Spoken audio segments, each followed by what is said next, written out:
Ayan, sinigang na hipon para sa pananghalian. Oh.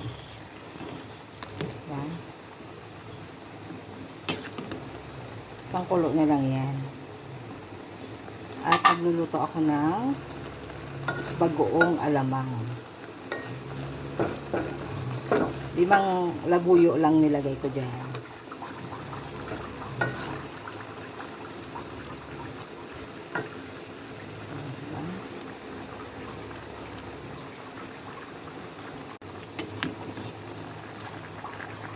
Ayan, sinigang na hipon para sa pananghalian. Oh. Diba? Isang kulo na lang yan. At nagluluto ako ng bagoong alamang. 5 labuyo lang nilagay ko dyan.